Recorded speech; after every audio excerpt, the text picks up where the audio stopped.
You're muted, Dion.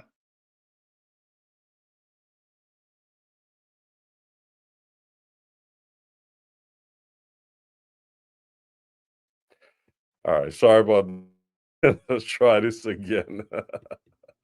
Modern technology. Good evening, everyone. I'm Dion Parson, and I'm honored to share my passion of music with you, our listening audience. I hope you find our show informative as we bring value and compassion to you as we explore the sounds of the diaspora through conversation and music from one artist to the next. Please know that all episodes are recorded, therefore, you can listen back to each episode at your leisure over and over again. Please share with your friends. I'm very excited tonight as we have a special guest, one of my Caribbean homeboys, someone I've known for many years when he first came to New York to pursue his master's degree at Juilliard. He's a musician that's been exploring and promoting the music of the Caribbean through his own unique sound. Please join me in welcoming to the show Mr. Etienne Charles. Hello, Dion. It's a pleasure to be here with you. Good afternoon, good evening to all of your listeners around the world. Thanks for joining me, Etienne. Thanks for joining me, man. Where are you today? I'm in Los Angeles, California. Okay. So thanks for taking the time out of your busy schedule. I know you have a lot going on between your teaching and all of the different performances that you're doing. What's going on in Los Angeles today? I'm doing a PBS taping with a group called the Mighty Mighty, led by a musician and musicologist named Nolan Gesser. So that's why I'm here. I'm playing Calypso with them. We're doing a segment on the show on Calypso. Great. So let's go back. Let's take us back to your upbringing. Trinidadian born, growing up there, listening to music, playing music. You don't only just play the trumpet. You're a multi-instrumentalist. Let's talk about your upbringing in Trinidad. I always tell people growing up in the Caribbean is well, one for me is one of the best places you could grow up because you kind of have to grow up pretty quickly, but at the same time, you get exposed to a lot at a young age. You get exposed to a wide range of musical styles, and and a lot of stuff happened outside of school. So you didn't have to worry about the stigma of learning things in school because when you're young, school is not necessarily something that you might like, right? When you put an academic spin on something, it immediately loses some of the luster or interest that it might harvest in a young person. So music was something outside of school a lot of the times. And so, the steel band was there. I was always hearing steel pan. And of course, the radio played all kinds of music. My family, like some of my uncles played. And so a lot of times my aunts played guitar. A lot of times, like family gatherings, especially on my father's side, family gatherings would end up with some sort of music playing, whether it's whether it's quattros and singing or bottle spoon, and there ought to be the player and people playing along with the record player. So there was always some sort of musical thing happening with family gatherings, and then you also had carnival, which is a seasonal celebration that would bring about a lot of different sounds to not just the radio waves, but to the everyday life in Trinidad, whether it's the sound of a pan getting tuned or sound of a steel band practicing, Right. the sound of a soca band sound checking. If I grew up playing football, so we'd be at the field for practice or whatever, and in the early afternoon is when bands do their sound checks for shows, right? So we on the field practicing or whatever, and a band is sound checking. So you're hearing the cajon section playing by itself, Hmm. you're hearing the drummer by itself hitting the toms, hitting the floor tom, hitting the snare, hitting the key. Right. So you get all, it's just the sound, what I call the sounds of the season. You have Parang Christmas time, Calypso Soca, Steel Band Carnival time, Chutney on the radio, Chutney on TV, because of shows like Mastana Bahar. So then you have the Jose drums in September in Trinidad, which is a Muslim ritual that Hmm. has a very heavy drumming tradition to it. So there was always some sort of sound Hmm. going on, and that's really why we are such a musical people. I think that music is one of the most driving forces of our daily being in Trinidad and Tobago and in the wider Caribbean. And Hmm. jingles were always, I mean, there's certain jingles that I will always remember, the famous jingles from when I was small. Like there was a famous, like, I mean, I'm not gonna try to help these brands out, but there was a shoe company that had a great logo. They had a great jingle. The grocery had a great jingle.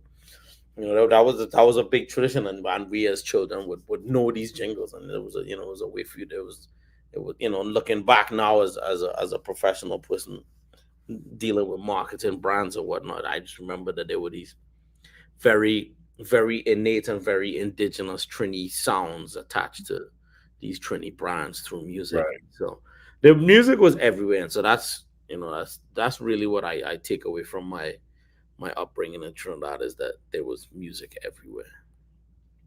And I agree with you because the same thing I experienced in the Virgin Islands. I think it may have been a little bit different in Trinidad. You were closer to South America, and we had the American influence, so we had a lot of the disco and the modern music as well. But like you mentioned, the drumming, and everywhere you went was live music and the jingles. Like we have our own commercials as well.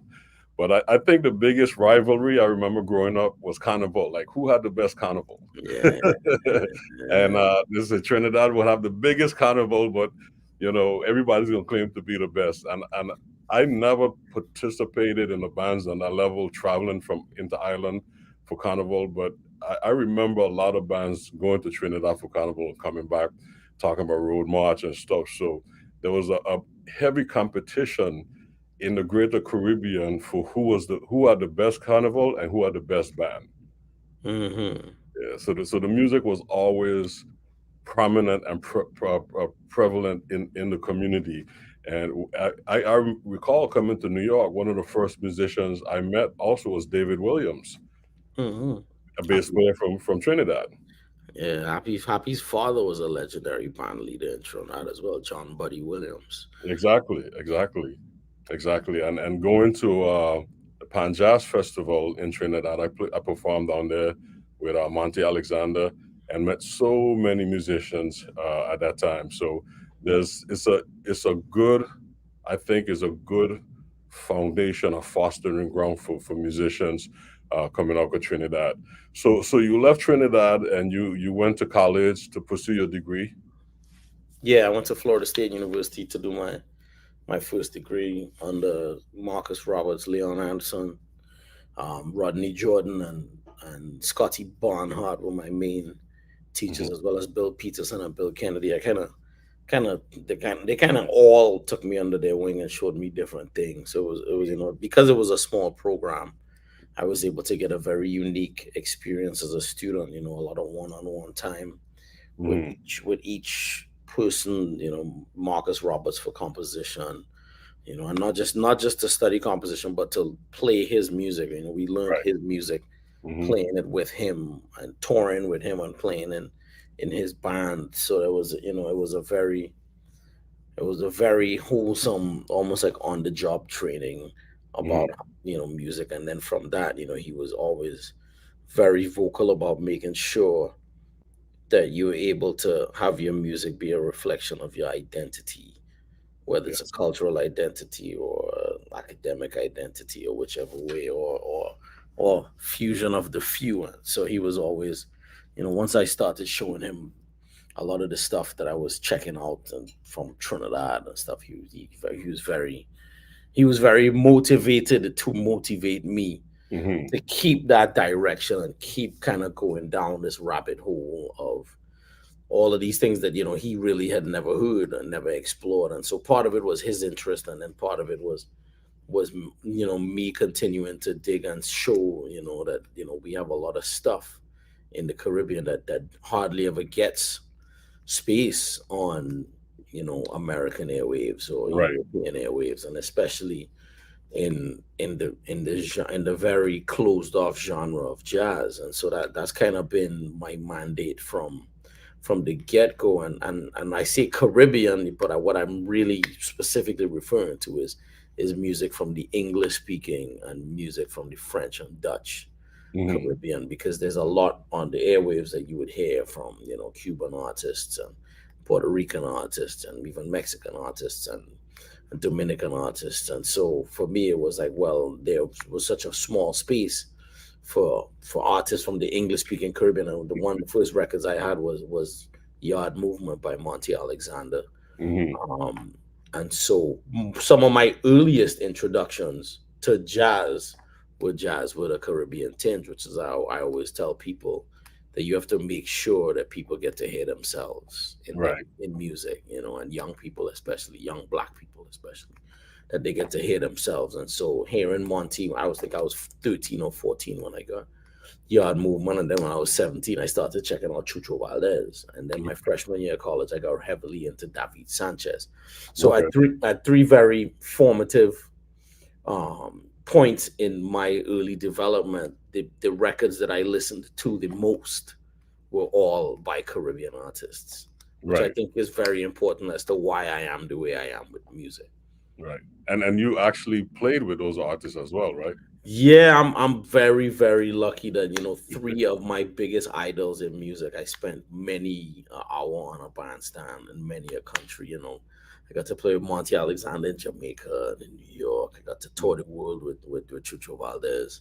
I toured, for 4 years with David Sanchez, standing right next to him in SF Jazz Collective, as well as one season with Miguel Zenon, who was a member of the David Sanchez quintet that really inspired me to work our folk rhythms and song forms and phrasing styles into jazz composition. David's record Melaza, which featured Miguel and Edsel Gomez and Antonio Sanchez and Hans Klavichnik, is still one of the records I go back to over Mm-hmm. and over again to think about ways that we can continue to move forward with this, I what I call jazz with almost like a Caribbean accent. So Right. Right. it's Right. clear that it's based on the improvisatory styles, but it's rooted more in a home vibe. And we in the Caribbean have a very big stake in this music, because at the earliest points in this music's development, you had migrations from the Caribbean. Mm-hmm. They were West Indians in Louis Armstrong's Hot Fives, Hot Sevens. Mm-hmm. There were multiple. You had Saint Cyr, you had Henry Ezekiel Clark. Henry Ezekiel Clark was from Guyana, I think. Mm-hmm. So we've been in these spaces, not the Adley brothers of Bohemian America, and then you go down the long list um, of all of these different Winter Kelly being Jamaican American, and Oscar Peterson's family being from Tortola, Mm-hmm. Sonny Rollins' family from the Virgin Islands, and I mean, it's a long list. I mean, It's just yeah. Connie K, and Mickey Roker, and it's always interesting because there's always a name. You can always tell by the names. Mm-hmm. So for me, that's and Roy Haynes, and it became a deep dive not just into the music but also who come from where, Exactly. and putting out the music drew them to me, and they started talking to me and telling me, oh yeah, my grandmother was from so and so, my mother was from so and so. Mm-hmm. Barbados and so on. So they always used to play music like that. So that's why I continue to dig. And that's great, man. That's beautiful, man, because research is all part of it. But like you said, it's like you start doing what you're doing and it connects and draw other people to you. You're talking about David Sanchez. I first met David at Rutgers University. Right, When because y'all were both grad students there, right? Yeah, I was on. Actually, we both was undergraduate. When he first left Puerto Rico, he came to Rutgers. That's where I first met him. And when I first got to New York, one of the first gigs I had was Monty Alexander. Performing with Monty. So those are two of your icons right there. We just did a music festival here on St. Croix, Virgin Islands. We brought in Chucho Valdez. I first Nice. met Chucho in Cuba, being down there with Steve Torre. But unfortunately, never played with Chucho, but I spent a lot of time around him and got a chance to witness him rehearse his band and stuff. So it's just a lot of influence there. And like you said, every island have its own thing, but it all comes back to rhythms and the harmonies. And you was talking about creating this sound, taking the rhythms and the harmonies and creating your sound of the Caribbean. So over the years, having my own band as well, I was fortunate to meet great musicians like yourself and other people to influence us. We came up with a word called Jazz Ribian. And Jazz Ribian is where jazz meets the Caribbean. Like you have Creole soul and Caiso. Yeah. I've heard Caiso coming up when, people would explain different versions of Calypso. But I think Jazz Ribian kind of, it kind of covers the whole Caribbean because there's so many musicians in New York now, just in the States, that have left the Caribbean that's playing jazz on a high level. On a very, very, I mean, you hear these guys playing bebop and stuff, and you'll never believe they're from the Caribbean. So once you add that rhythmical component to it and start experimenting with the rhythms like you have been doing, I think Jazz Ribian is a word that kind of summarizes it all. Yeah, and it's interesting because it goes all the way back. The history. I always tell people history. There's a famous poet from Trinidad. Her name is Dion Brand, and she has this saying, when I walk into the room, history is already sitting in the chair. And when I first started listening to the Clifford Brown, Max Roach Quintet, and I started hearing them playing like these almost like quasi calypso rhythm, but also just like Clifford Brown's phrasing. His really deep bouncing, almost calypso-esque phrasing. And it was different to mambo, right? It was definitely more on a upbeat side than a mambo thing. I immediately started tying him to the Caribbean. Oh, yeah. And then to come to find out, Wilmington, Delaware at the time that he was growing up. And still, all the way up until when Bob Marley was coming up, had a heavy Jamaican population. And as far as Philadelphia, many of the landlords were West Indian. Jimmy Heat's landlord was Jamaican when he was living in Philadelphia, right? So people have to remember that Caribbean people have been migrating to the U.S. for a long time, and there was an area in New York called San Juan Hill, which is where Thelonious Monk grew up once he left North Carolina with his mother, and it was a big melting pot of people, right? You had West Indians there, you had people from the South of the United States, you had people from Puerto Rico, you had Irish people, you even had Filipinos there, right? And so when I listen to Monk and I hear that, he chooses these names like Bemsha Swing, which is in tribute to Barbados, because Bemshire is Barbados, and Denzel Best was one of his closest friends, and Denzel Best's family was from Barbados. Be My Dear is about Ruby Richardson, who's this Antiguan American woman. That our culture has been influencing the music. That's why Duke Ellington used to play. Has this song called West Indian Pancake, and Count Basie used to end the show with "Don't Stop the Carnival," and you keep going on this long list of the 50s when before Belafonte hit the scene, when these big bands were playing calypsos, and it was really out of that you see Belafonte coming to the mix, because at first he was a jazz singer, and his first group, I think it was Charlie Parker.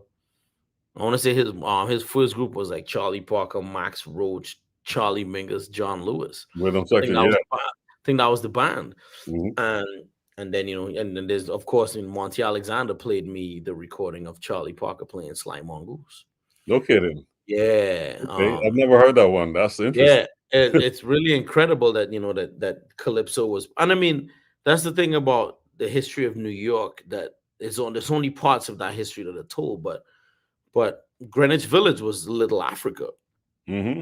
right? And that's why the Village Vanguard is where it is, because the Mm-hmm. Village was where all the black clubs were. And Mm-hmm. before it was 100% a jazz club, the Village Vanguard was a variety club. Right. And the Duke of Iron used to play there for 6 weeks at a time. The Roaring Lion played there for 6 weeks at a time. And these are West Indian acts, and they would clearly do that to make sure they drew the Caribbean population coming out. And I don't think the Village Vanguard became a full-on jazz club until, I don't know, maybe the 40s. But all through the 20s and 30s when I was there, it was a variety club with Right. calypso and this Like that. the Palladium. Yeah, the Yeah, Palladium. exactly. So it actually changes the history of Black New York, the Mhm. way when you find out that certain spaces that we see as jazz spaces were actually omni Black art spaces. The spaces of the diaspora. Exactly, spaces of the diaspora. Same with San Juan Hill. So Hmm. there's Yeah. a lot to continuously be discovered. Oh yeah, yeah. And you was mentioning other artists as well. Jimmy Hamilton played with Duke Ellington. He was from St. Croix. I remember coming home to do an event shortly after coming out of college. Jimmy Hamilton had moved back here and was actually teaching in the public schools. And I was trying to tell these kids like the significance of who this man is.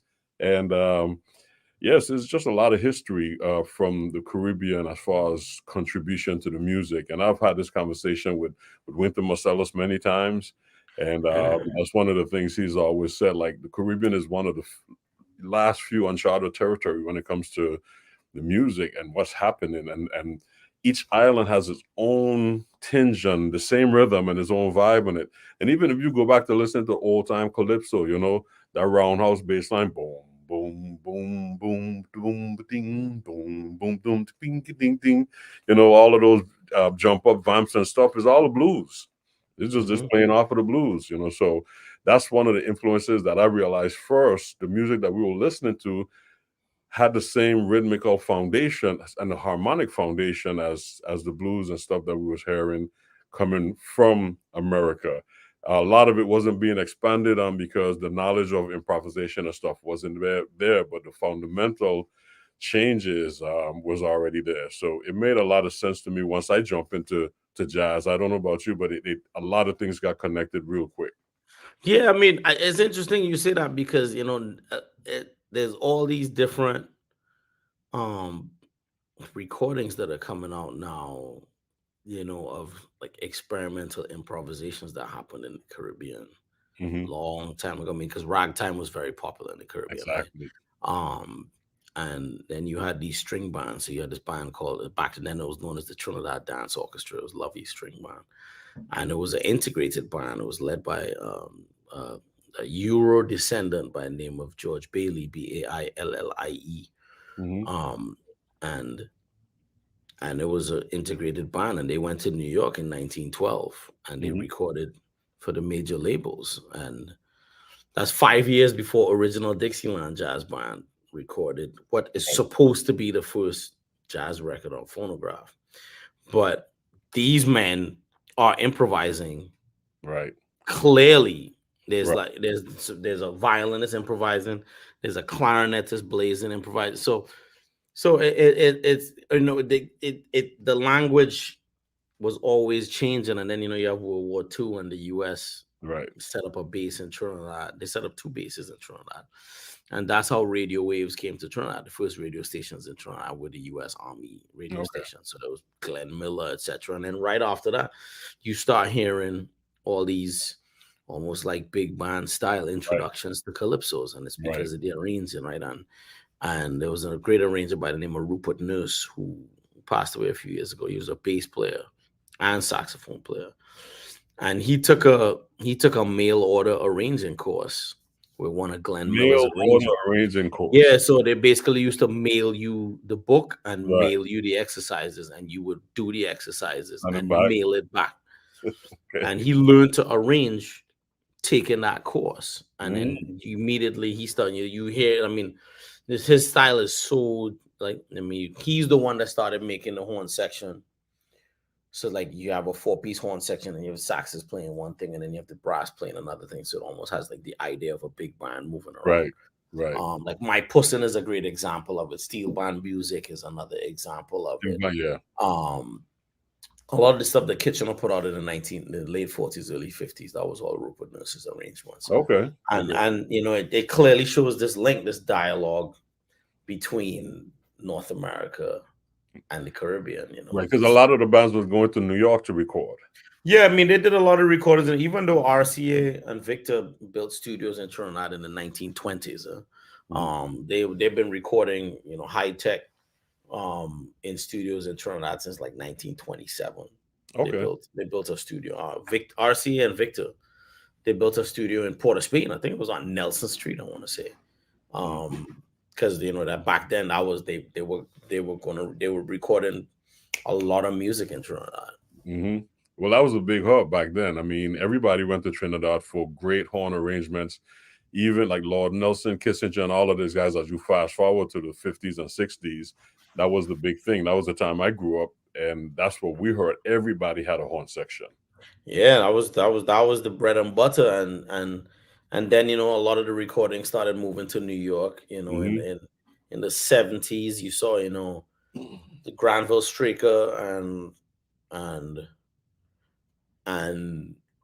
Ralston Charles have these very, you know, top level record labels putting out soca and calypso. You know, Ralston Charles, you know, famous Charlie's Records as we know it. Yep. You know, and they really were some of the biggest advocates for getting the music, you know, into the popular ears worldwide. You know, and you know that, you know, but for me, you know, when I listen to soca music, especially the records that they did in New York, you know, when you listen to Arrow's music, or when you listen to, you know, the stuff that Baron was putting out, or the stuff that Leston Paul was doing, and as much as it's a Trinidadian songwriter or a Trinidadian calypsonian and a Trinidadian singer, I see soca as a Caribbean music. Because the musicians that were playing it were from all over. People forget that the bass man on a lot of those famous soca recordings, he was from Panama, right? And the horn section, Mac Coulihan is playing lead trumpet on a lot of that stuff. If it's not Mac, it's a guy named Ricky Braffett. Ricky Braffett is from Barbados. And then, of course, you have Erlins from Trinidad. Charles Dougherty on saxophone from Jamaica. Clifton Anderson on trombone. That's Sonny Rollins' nephew. He family from the Virgin Islands. Don't forget Gary Bartz. Gary Bartz did a lot of that stuff too. He's an icon from Maryland. Bartz, So it's you know, so it's a very I saw it as a very pan-African diaspora. It's almost like the diaspora converging in the studio, and the music the music that came out was soca. You know, you listen to Arrow's music or Swallow's music, and there's this very funky energy to the music, and a lot of that funkiness has come from, you know, the fact that, you know, the arena like Leston Paul was clearly influenced by Earth, Wind and Fire. You know, exactly. All sections. You hear the Jerry Hay and David Foster, and you hear that, and you hear the Charles Stepney influence in his arrangements. And then you put that with the soca beat, and you have this big mix-up thing, and it's like... Right. And the thing back then is, like, when we were coming up, we idolized those groups. So, like you mentioned, a lot of the music was played outside of school. So we were emulating those bands. And horn section, actually, there was parts to learn. And that's a challenge we have these days, because a lot of that have disappeared. So, but there was parts to learn. I remember first moving to New York and playing in a wedding band. We never rehearsed. We would just get sent these charts and recorders and show up. And the horn section ranged from Carl Gayton to, I mean, like, everybody was playing in the band. But it would just come like nailing. I started up doing that too. That's where I was I bought my car playing weddings in New York. That was part of the repertoire. Learn Earth, Wind and Fire horn sections, you know, all of the pop tunes, and September, all of those, all the classics. You know? Yeah, man. So it's really interesting how, but I think, and I'm gonna just put this out there, because this is how I felt when I got to New York. It's like, we had a much broader scope of music to digest than if we grew up in America. You know, because Americans, of course, they had jazz and gospel and R&B and country and all of that, but we had a whole nother thing with Latin, salsa, merengue, zouk, mento, calypso, soca. We had some, and then we're not even talking about the Brazilian experience. So when we talk about the Caribbean diaspora and the music coming out of the Caribbean, it's a whole world that's still unexplored. And then I think, it's interesting because in America, I feel like, especially after being a teacher here I've been teaching in the U.S. since sophomore year of college, right? So almost 20 years. I think people get put into categories at a young age, right? So like you play classical music, so you play jazz, and so then they streamline you, so then it's just like boom. Whereas in the Caribbean, it's like you playing wherever has to be played, exactly, at whatever point, right? So it gave you all of these different things to draw from, and for me, I remember the first time I heard Stevie Wonder's music, and I was like, okay, try to play that, and then try to play this. So it can, and then you think about the phenomenon. After hanging out with me, Ralph McDonald was probably one of my most important mentors and one of my closest friends. And when it's only because I would spend time with him that I realized how many Caribbean musicians were on pop recordings in New York. Oh yeah. So when you think about Eric Gale and Richard T. and Marcus Miller and Ralph McDonald as the rhythm section on a record, that's basically all Caribbean people. Yep. And that's and then I think you have Harvey Mason, but that's the rhythm section for like Breezin', and then if they weren't from the Caribbean, there was influence because my good friend Buddy Williams, man. Yeah, Buddy's West Indian too. Buddy's family's from Trinidad and Barbados. Right. But Buddy and Happy are actually cousins. Okay. So I didn't know that. But Buddy, he's from Bed-Stuy. Upbringing. I just spoke to him a couple of weeks. He's like, West Indians, man. He's in it, man. And Buddy he was on everything from David Sanborn to Roberta Flack. Yeah. I mean, so many Stanley Banks, the bass player. Banks, exactly. Yeah. Richard T's family from Suriname. His real name is Richard Tenrick. Eric Gale's family. But you mentioned Ralph McDonald as a percussionist. A lot of people don't know he was a great composer, man. He wrote so many of those, he was a great songwriter. Where's the Love and In the Name of Love and Mr. Magic for Roberta Flack, which then became really famous with Grover Washington's version of it. He had the Calypso Breakdown, which was the number one disco. He had two number one disco tunes. He had Calypso Breakdown and he had Jam on the Groove, and those was Calypso Breakdown was supposed to be the song in the dance battle in Saturday Night Fever, the movie.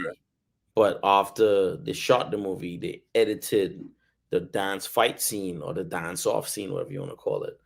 And so they had to shorten the music, so they didn't use Calypso Breakdown anymore. They used another song.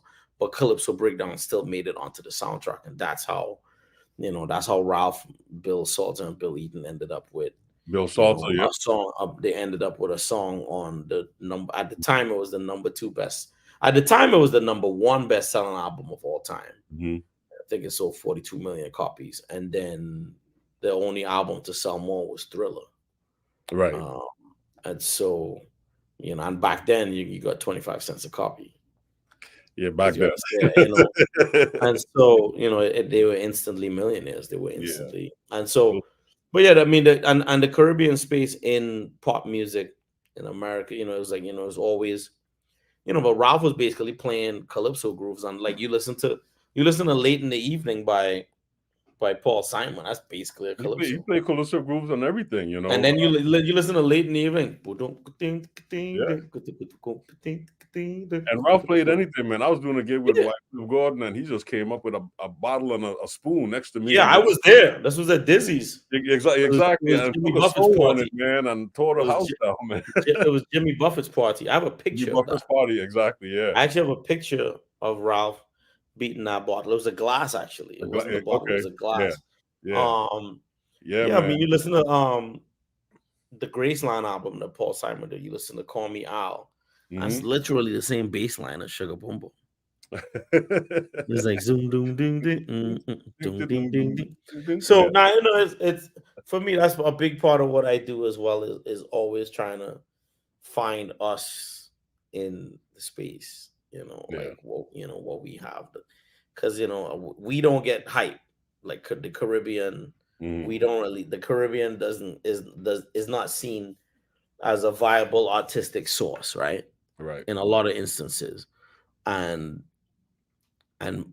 part of my purpose is to play the music of people like Hazel Scott and Winifred Atwell, Mhm. and so that people know that these are people from the Caribbean, Right. and that and Lord Woodbine, and that the three of them right there. I mean, you got Hazel Scott. Winifred Atwell was Elton John's biggest influence on the piano. You have Lord Woodbine was the Beatles' influence, their first manager. I'm talking about two of the most influential and best-selling artists of Mhm. all time, having heavily influences from the Caribbean, specifically from Trinidad, right? And there's instances of that for the Virgin Islands. One of my favorite musicians was from the Virgin Islands. I'm talking about musicians in the pop space is John Lucien, Mhm. Yeah. and he was, and in addition to a great singer and songwriter, his bass playing. He was a great bass player. I was getting ready to say, man, I used to play gigs with him on the bass when I was in college, and I would come back to St. Thomas. Yeah. Yeah, Yeah. his bass playing was beyond, Yeah. was next level. Yeah. He had a great feel, man. What And was that record he did on bass that a lot of people don't know he's a bass player? It's like a famous record. Rashida, Well, Rashida, he's singing on. that's him. But he did let me see which one it There's is. another record that he was pretty famous for playing bass on. I'm trying to remember the name I of it. gotta go back and but speaking, not save that thought, because I want to get to some of your music, because Okay. we could talk and talk for a while, man. There's a lot of information flowing here, but let's check out Dame Lorraine. Let's check out Sure. Dame Lorraine. It's from your new album that you just released, and you could talk about it once we get back and listening to it.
San Francisco, good evening. How we feeling tonight?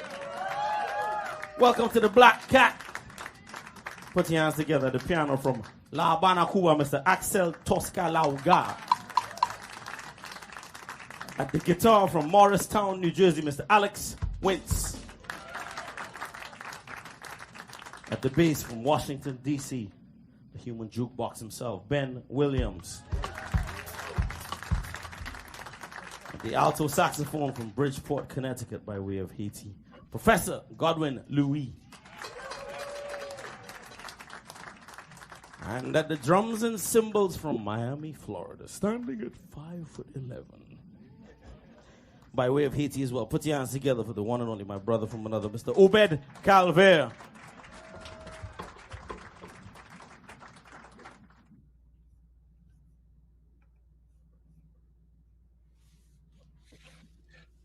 Yes, sir. Yes, sir. So that's Dame Lorraine, huh?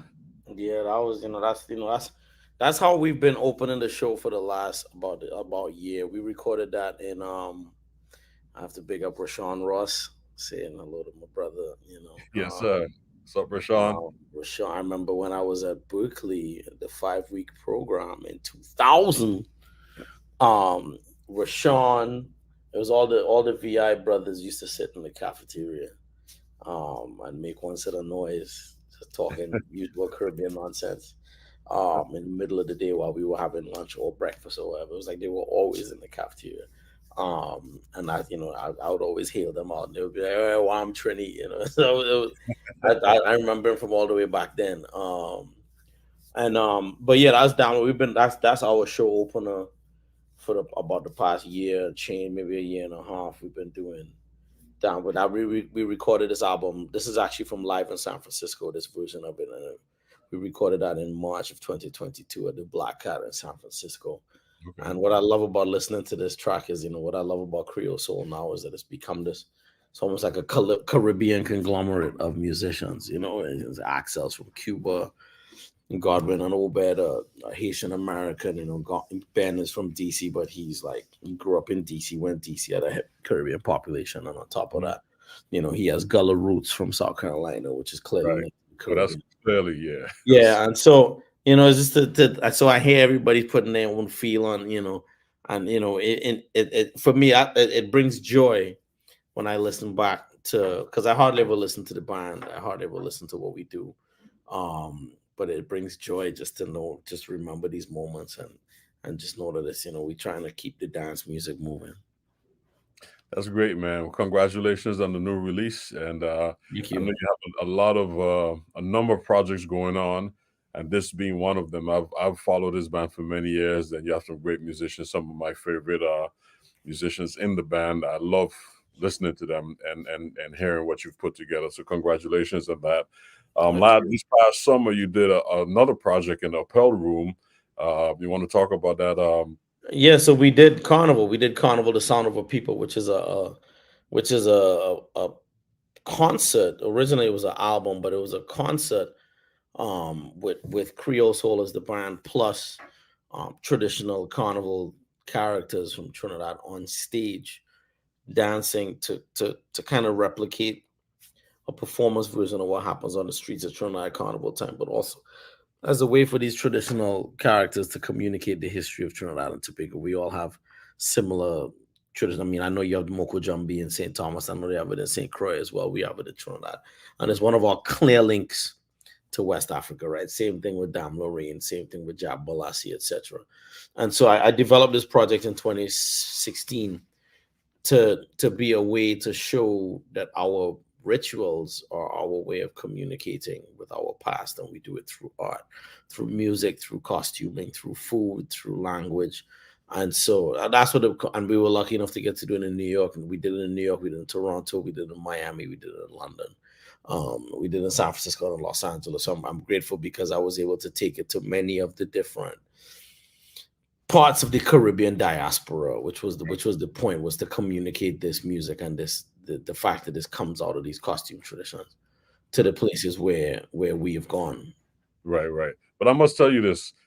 I love the sound that you've put together to represent it on a high level. It's like you've taken the music from the streets and put it on a really you brought it to the rest of the world on a sophisticated stage.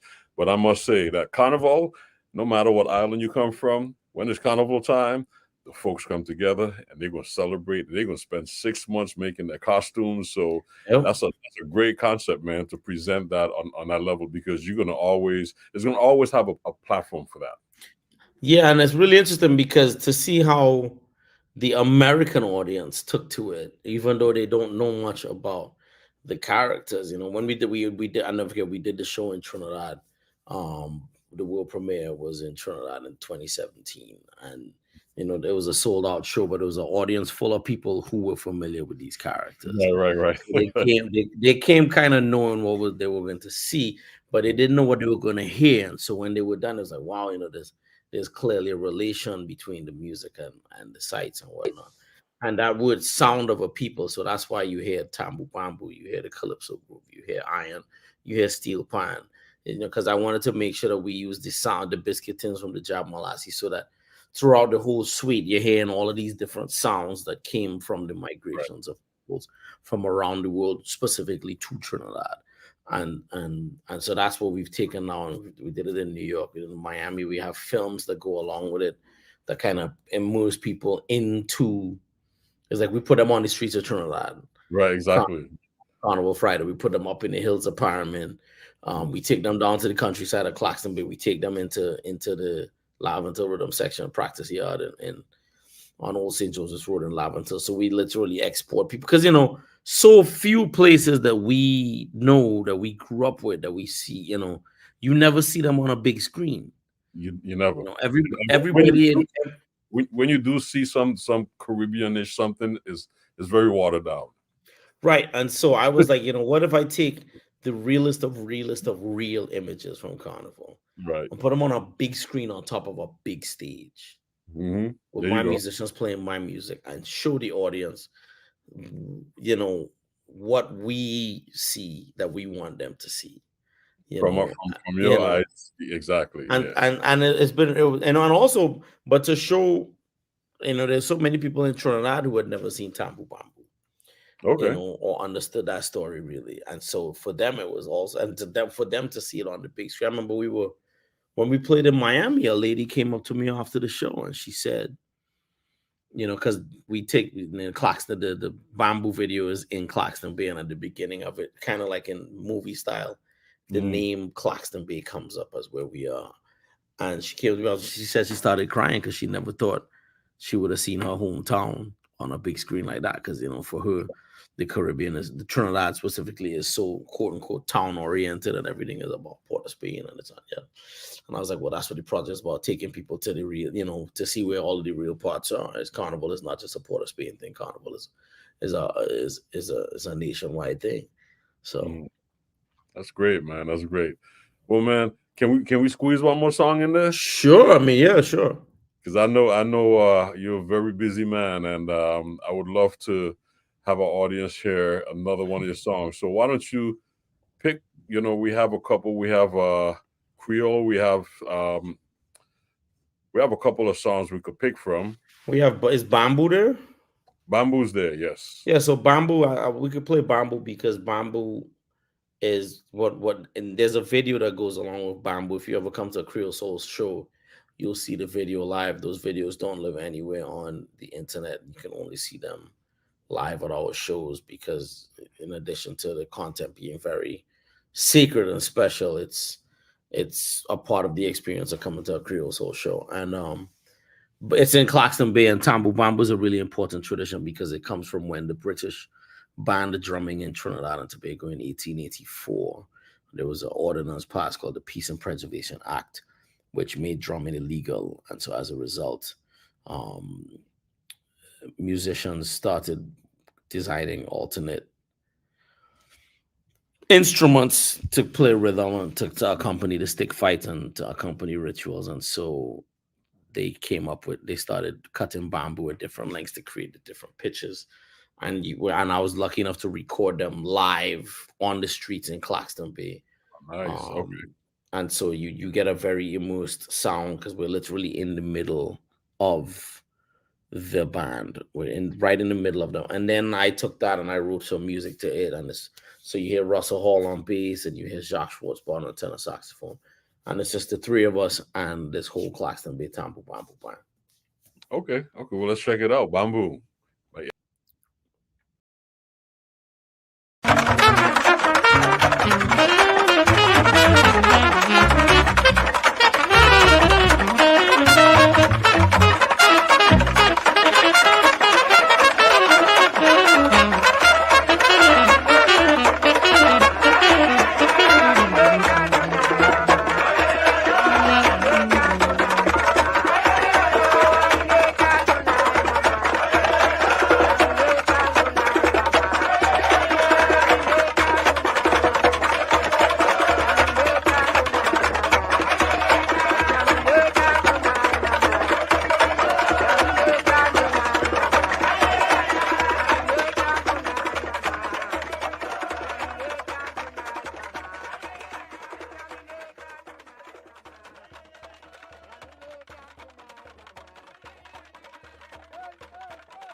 That's great, man. It just shows that you can make music out of anything.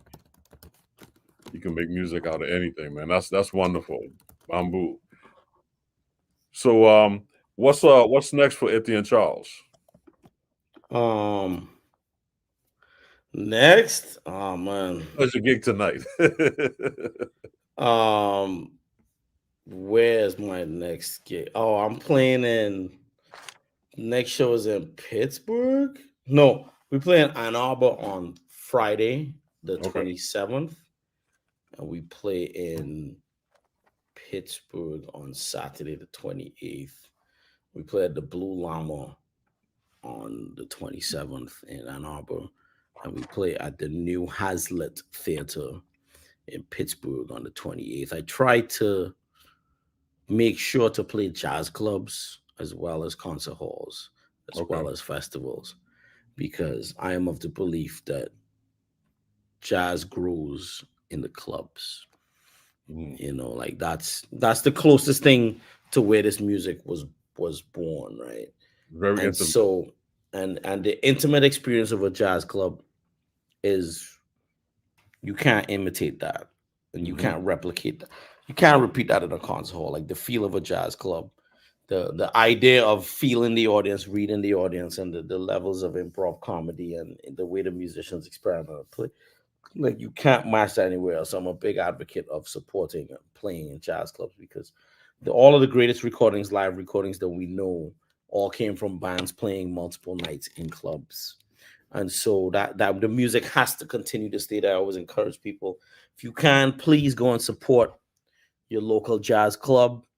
I'm sure there's one wherever you live. There's a space for the music, and go see it as much as you can. I think of jazz or live music like weekly medicine, and I think you should try to take in live music once a week.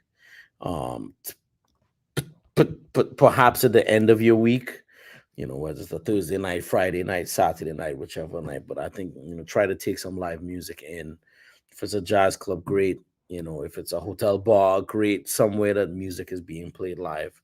We do it for you, and we need you to have these spaces continue to thrive, so that we can continue to create, innovate, educate, and that's what it's about. Well, man, it's been a pleasure, Etienne. A wealth of knowledge, and I'm sure you have a lot more to say. So we're gonna back. I'd love to, man. Thank you so much for having me. This is such a great platform you've developed in, and it's in the early stages, but you already have you have Hill and Riley, and just to be included in that cadre of musicians is an honor and privilege, and to be able to connect the diaspora, which really is what it's all about, is us being able to unify, to celebrate each other and our sound, which we all in the diaspora are basically searching for home through music. That's what we do, right? We're searching for where our ancestors came from. We're searching for where they went. So, and that's how we do it through music. Painters do it through art, writers do it through lyrics. Langston Hughes, Negro Speaks of Mirrors. You go down Rivers. You go down a long list of how different Black creatives and different diaspora creatives use art to really be searching for where home is, and so to be able to connect it here on your platform, it's really special. So thank you for taking the time and for choosing to have me on here. So it's really a privilege, and because you're one of the people I looked up to. I got to see your group 21st Century. Many times we would be doing a double bill, like we would be, we're doing Rose Hall, and y'all, selling out. Y'all would sell out. If they had given you a chance, you could have probably sold out 2 weeks of Dizzy's, because I remember that place would be. I mean, everybody in the VI would be in New York. I was like New York week. Man. And everybody would be out. For me, it was just a beautiful thing to see that many Caribbean people inside a jazz club taking in jazz. Exactly. I mean, you with your event across the way too, man, it was just great, because I know you started off at City College, but then when you came down, it was like the whole building was taken over by West Indians. Yeah, it was that. Hey, we need to figure out a way to do that again. So are y'all gonna be doing Dizzy's in June? We have we actually have May 30, 31st, June 1st, and June 2nd. Okay, nice. 24. Yeah, we have 4 nights next year. Yeah, already. Nice. So yeah, man. So we're gonna keep working, conversating, figuring out ways how we could collaborate. But this has been awesome. We're gonna definitely have you back, because it's a lot of notes I have here, man. I didn't even get to half of what I wrote. Man, yeah. Well, we'll do it again. I'm very happy to, if or we find a time where we could sit down for longer and listen to records, and you could play stuff that you want to check. All of that, yeah. And we go from there, man. So definitely. enjoy St. Thomas. Yes. And I wish I was in the Caribbean right now. So yeah, I know, man. I know, but you enjoy LA, man. Have a great gig tonight. Thank you. On behalf of all of our audience members out there that's checking us out, we just want to thank you for taking the time to grace us with your presence and knowledge and music. Thank you, brother. Thank you, Etienne Charles, and continued success to you and your band. And all of the wonderful projects you're working on, and from an education standpoint too, because you're a wonderful educator, and we will talk about that as well. Thank you, brother. You take care of yourself, and we'll be in touch. Definitely. Take care. Take care. And for the rest of our audience out there, before I sign off, I just want to thank you all for joining us, whether you're streaming, listening, or watching us. I would like to just share with you our wonderful guest next week will be this amazing flautist. Her name is Christine Gangelhoff. She's a professor at the University of the Bahamas. And what makes Christine so interesting to us here in the Caribbean and her contribution to the diaspora, she spent like the last 20 years archiving Afro-Caribbean composers in the classical world, from Haiti on through Cuba all the way down to Trinidad, and she's done a wonderful job. So we will be talking with Christine about her research about the Afro-Caribbean classical composers within our diaspora. So we look forward to having a wonderful show with her next week. So thank you all for joining us, and have a blessed evening. Take care. Bye-bye.